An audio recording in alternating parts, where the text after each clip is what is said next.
कहानी का नाम चमत्कारी जंगल और जादुई मोर। बहुत समय पहले की बात है। एक छोटे से गांव में एक लड़की रहती थी जिसका नाम था सिया। सिया बहुत ही चतुर और हिम्मती थी। वह रोज अपने पिता के साथ खेतों में काम करती थी और अपने परिवार की देखभाल करती थी। लेकिन सिया का एक सपना था। वह एक बार जंगल के उस पार जाकर वहां के रहस्यों को जानना चाहती थी। गांव के बड़े बुजुर्गों ने सिया को बताया था कि जंगल के उस पार एक जादुई जंगल है जहां एक चमत्कारी मोर रहता है।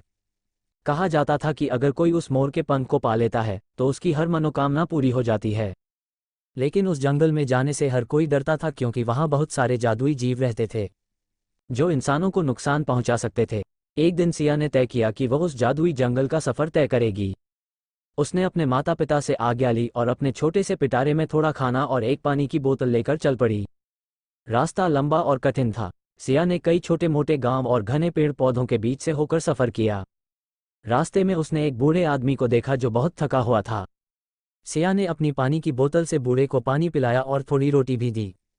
बूढ़ा आदमी बहुत खुश हुआ और उसने सिया को आशीर्वाद दिया, बेटी, तुम्हारे अच्छे कर्म तुम्हें हर मुसीबत से बचाएंगे। सिया आगे बढ़ती गई और आखिरकार जादुई जंगल के द्वार पर पहुंच गई। जैसे ही उसने जंगल में कदम रखा, चारों ओर रोशनी फैल गई और एक नन्ही परी उसके सामने आए। परी ने कहा, हे निडर लड़की, तुम इस जंगल में क्यों आए हो? सिया ने परी को अपना उद्देश्य बताया। परी ने मुस्कुराते हुए कहा, अगर तुम इस जंगल में अपने साहस और दयालुता के साथ रहोगी तो चमत्कारी मोर से मिल पाओगी। लेकिन याद रखना, ये जंगल उन लोगों की परीक्षा लेता है जो अपने स्वार्थ के लिए आते हैं। सिया ने परी का धन्यवाद किया और आगे बढ़ गई। रास्ते में उसे एक विशाल अजगर मिला जो रास्ता रोककर बैठा था। अजगर ने गरजते हुए कहा, अगर तुम मुझसे पार पाना चाहती हो तो तुम्हें मुझे कुछ देना होगा। सिया ने अपने पास बची रोटी का टुकड़ा अजगर को दे दिया। अजगर ने उसे आशीर्वाद दिया और कहा, तुम्हारी दयालुता तुम्हें सही मार्ग दिखाएगी। आखिरकार सिया एक खूबसूरत झील के पास पहुंची। वहां एक बड़ा और चमकीला मोर नाच रहा था। मोर ने सिया को देखा और अपनी पूंछ फैलाते हुए कहा, तुम्हारी दयालुता और साहस ने तुम्हें यहां तक पहुंचाया है। तुमने इस जंगल की हर परीक्षा पास की है। अब तुम अपनी मनोकामना मांग सकती हो। सिया ने कहा, मैं चाहती हूं कि मेरे गांव के सभी लोग खुशहाल और सुरक्षित रहें।